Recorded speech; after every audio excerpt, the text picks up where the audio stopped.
What's up, what's up? It's Moto Manila here. Good morning. Ang init. Grabe. Summer na, no? Summer feel. Nagpo 40 plus na ang temperature natin. So, yun na. Ingat tayo sa init. Kasi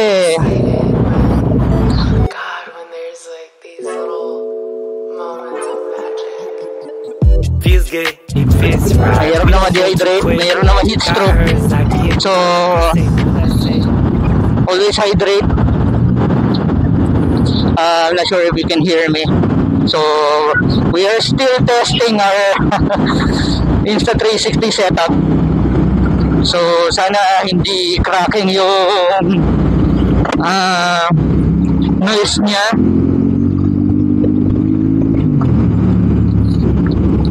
So, ayun. Again, happy summer sa inyo. Today's May 1, Labor Day. Happy Labor Day sa lahat. So, enjoy yung holiday, walang pasok.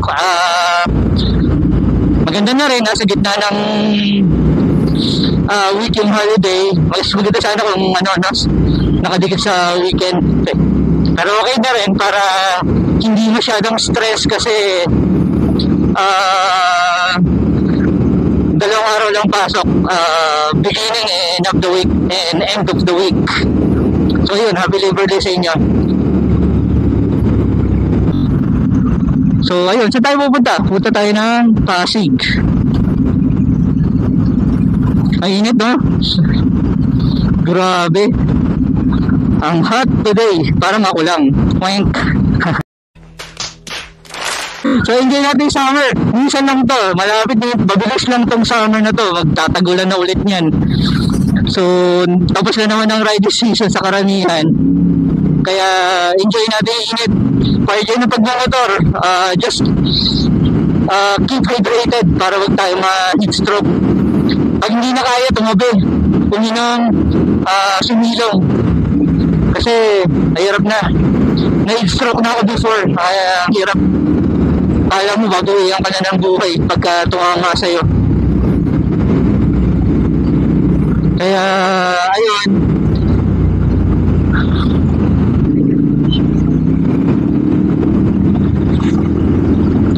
hindi natin pinagbigyan ko siya. Sorry, hindi ko napansin. Nawala sa isip ko. Dumidiretso na pala siya. Anyway, dito, pupunta tayo sa isang trusted shop dito sa Metro Manila. So kung kilala niyo siya, napapanood niyo siya sa mga vlog ni Komoto, ni Joe Moto, saka siyempre ni Torky, si Idol. Actually, Idol natin yung mga tatlong nabanggit ko. Natutuwa ako sa mga contents nila. Napaka-simple lang. Walang keme-keme. Mga real talk lang. So, pupunta tayo ng Garage Point Manila. May papasilip tayo. Silip. So, dumating na kasi inantay natin. Sana magawa ka agad at maging maayos. So, anyway, marami na nagpagawa sa kanila na itong papagawa natin. Galing sa ka-group natin or mga ka-group natin na nagpagawa din sa kanila na okay naman daw. So pupuntahan natin. Tirik na tirik ang araw, oh. So ayun, dumating na. Siyempre magpapasalamat muna tayo sa ating ahente ng gastos, si Gaspoholic. Yan, trusted na yan na SR squad yan, yung supplier natin ng 450 SR parts saka accessories. So lagi siya meron. Minsan may mga available, may mga online siya, pero madalas pre-order. So ano ba naman yung magantay tayo?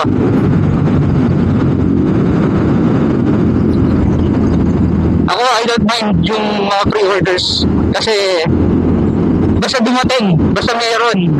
Kesa yung mag-aantay ka ng matagal, tapos wala naman.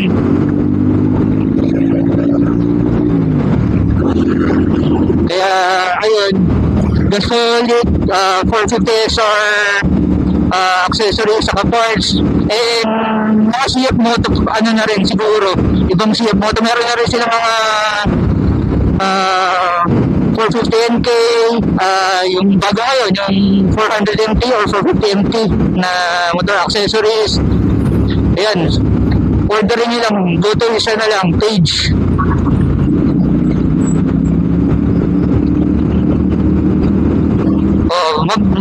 Nagre-respond naman sila, i-message nyo lang. So, mabilis lang kausap sila, no? Sila Gasbolic, sila Sir Marjun, saka si Sir Jose. Mabait naman na yan, mabait ng magkapatid na yan. So, ano yun? Kung may kailangan kayo for your CF Moto units, message nyo lang sila, hit them up. Sasagot sila hanggang as long as na available sila, or as soon as na available sila, sumasagot sila ngayon. Masagot sila agad. Sorry.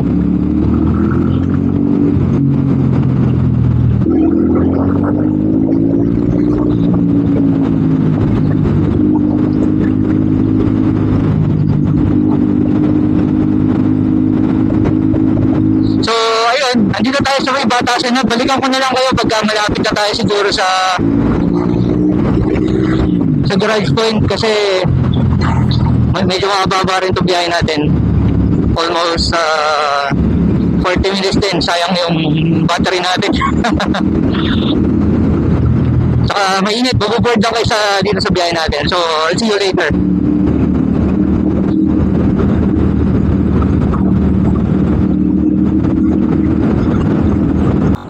So, nandito tayo sa garage point.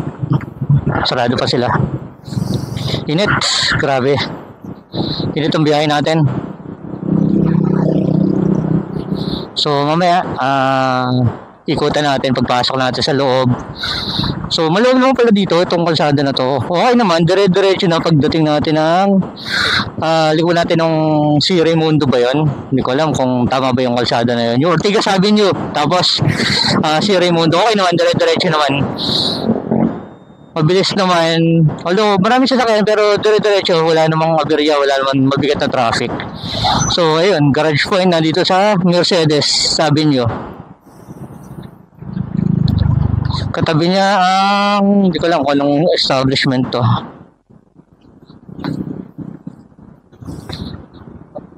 Dali.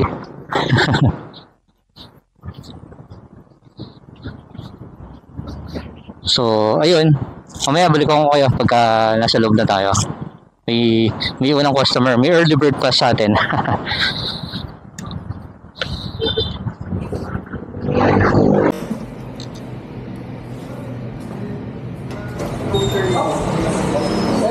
And we are back. So dito tayo sa Garage Point Manila. Ayan, nandito si Jose. Jose, shoutout muna. Okay sir. So, Garage Point Manila. Early bird tayo kanina. Dumating ako mga 9:15. Sorry, may ginagawa. So, ayun nga, early bird tayo kanina. Yung ano natin, sticker natin, nandito lang. Magdikit tayo. So, ayan, sisimulan na yung ano natin. Yung SR natin. So, kabit reveal, parts reveal, SR, quick shifter. So ayan na, bubuklat na yung ating motor. So medyo maaga lang kami kanina. So sir, ano pangalan mo? Lance. So Sir Lance ang gumagawa ng ating SR ngayon. Marami na nagpakabit dito, di ba Sir Lance? Quick shifter. So walang sablay talaga, as in wala pang complaint sa mga nagpakabit dito na so far wala. Kasi una yung parts goods, yung gawa, yung labor goods din. Siyempre, Dapat yan sabay kumbaga nagja-jive sila eh. Hindi pwedeng magaling na labor lang tapos pangit yung pyesa or pangit pyesa tapos pangit na labor.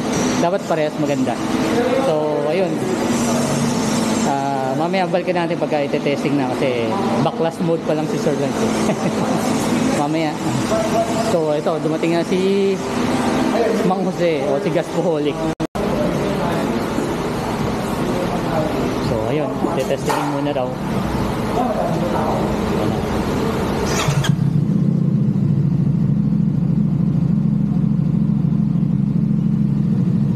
Naka GB boss? GB? Naka GB? Ha? Yung kanina, kagaya ng naka GB kasi ako kanina eh. GB yun ah.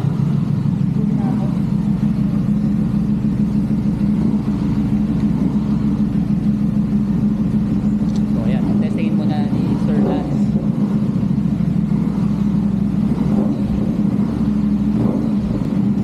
Tignan muna para matimpla yung shifting.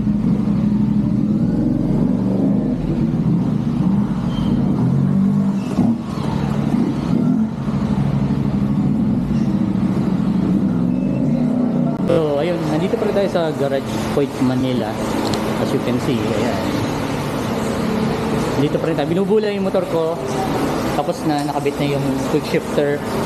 So ayun nga, ayan yung mga unit na kapula ito. Ang gagawin yan o iniwan lang. So maganda rito sa Garage Point Manila, mabilis gumawa, maayos. Ito si Sir Jose, siyempre Gaspoholic. So, tandaan nyo yung mga bagong kukuha ng 450 MT. So, alam nyo na kung sino nga namin. Gaspoholic. Guards, ayun yung mga saddle bags. For 450 MT meron yun. 450 MT, NK, meron din. SR, syempre. Anything CF Moto. Anything CF Moto. Yes. Message nyo lang, Gaspoholic. Lagay ko yung page nila. Post ko dyan. Lagay ko sa description din para just don't forget to follow sa page nila. Mabilis sila mag-respond, sila magkapatid. Pagka kung sino available sa lang, sumasagot sila kagad. So ayun, binubula yung motor ko, nandun pa, pwede naman palang ikot ko na lang. Ayun, binubula, pero kabit na lahat, tapos na, okay naman daw, okay naman yung testing, pumapasok. Walang sablay, walang sabit. Kaya, ayun, pasensya na maingay. So tayo maingay. So ayun, tapos na nga.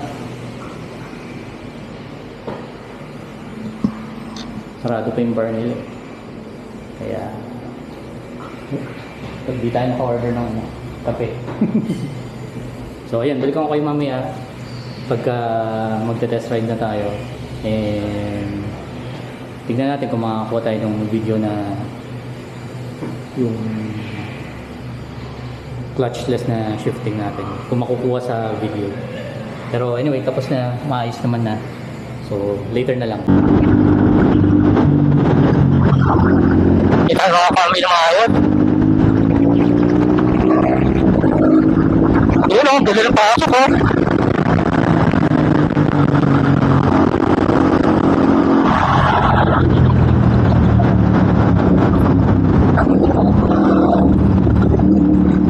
Actually, up and down ka. Pinakikaramdaman ko lang kung mas smooth din ba yung shifting niya pagka biniblip ko or talagang diretso na talaga. Ayan o, tigil yung pasukan o. Without touching the clutch. Sa tunog pa lang makikita nyo smooth na smooth.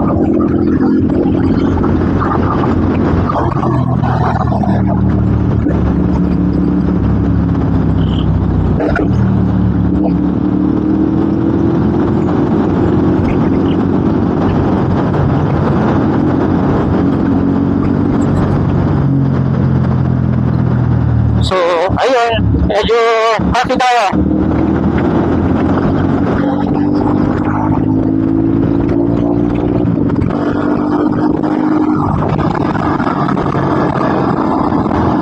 So, sarap din ang quick shifter, cambio ka lang ng cambio. Parang semi-automatic yung datingan ng motor natin.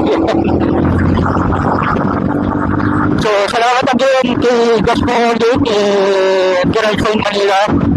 So, hanggang dito na siguro.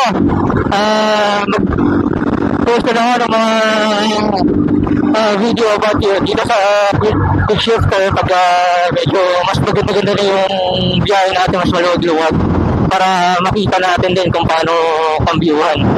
So, ayun, kung bago ka pa lang dito sa channel ko, subscribe ka na lang and follow ka sa Facebook, Instagram at TikTok ko. So, syempre, YouTube natin, subscribe ko din. Maraming salamat sa inyo, lalo na sa mga subscribers natin. Wala tayong sawang nagpapasalamat sa inyo lahat.